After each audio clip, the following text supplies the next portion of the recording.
Assalamualaikum warahmatullahi wabarakatuh.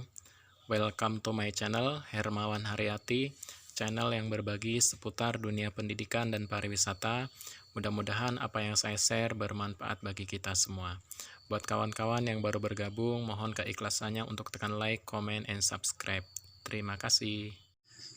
Pada kesempatan kali ini saya akan berbagi soal dan jawaban seleksi akademik atau pretest PPG untuk guru pendidikan agama Islam dan guru-guru madrasah RA, MI, MTS, dan Aliyah di seluruh Indonesia. Silahkan disimak dari awal sampai akhir, jangan di skip ya, agar tidak gagal paham. Mudah-mudahan bermanfaat bagi Bapak Ibu untuk menghadapi seleksi akademik yang akan diadakan oleh pemerintah beberapa hari yang akan datang. Langsung saja kita mulai untuk soal nomor 1. Mengaktifkan siswa dalam KBM, membantu siswa mengembangkan konsep, melatih siswa menemukan dan mengembangkan keterampilan proses, pedoman guru dan siswa dalam melaksanakan KBM, membantu siswa memperoleh informasi konsep yang dipelajari. Pernyataan tersebut merupakan titik-titik lembar kerja. A. Kegunaan, B. Tujuan, C. Syarat-syarat, D. Ruang lingkup. Untuk jawaban yang benar pada soal nomor 1 ini adalah B.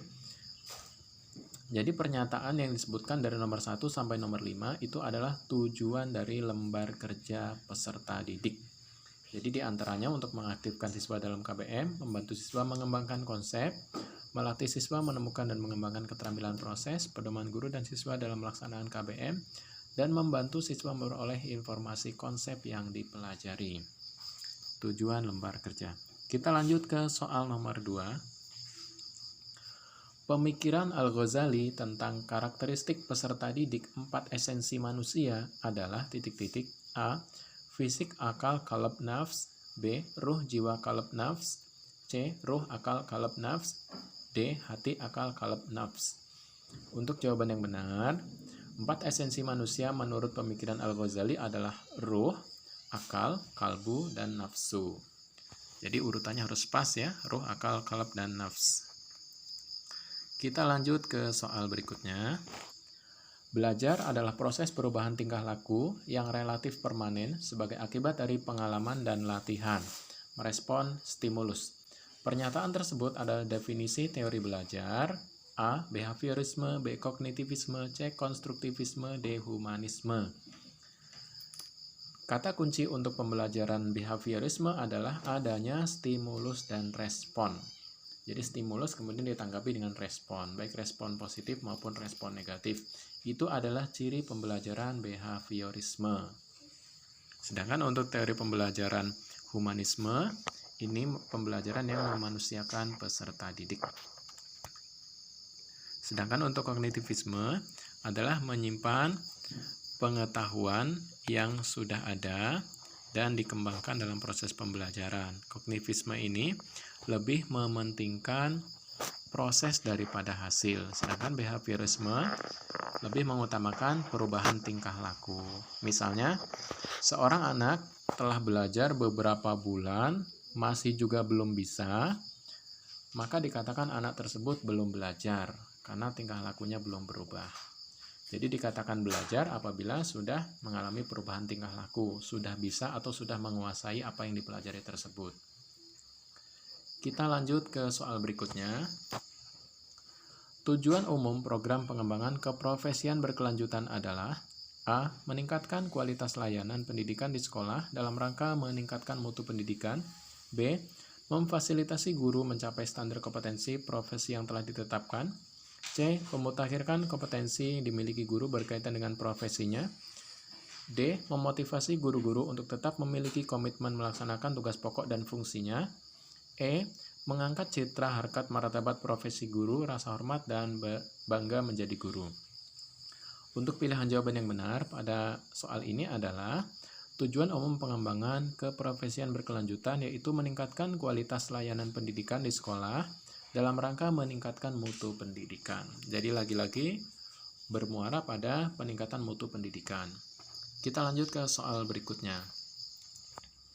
Gambaran tentang proses belajar berlangsung pada peserta didik.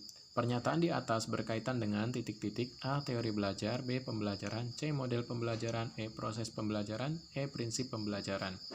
Untuk jawaban yang benar pada soal ini adalah A, yaitu gambaran tentang proses belajar berlangsung pada peserta didik. Pernyataan di atas berkaitan dengan teori belajar. Kita lanjut ke soal berikutnya.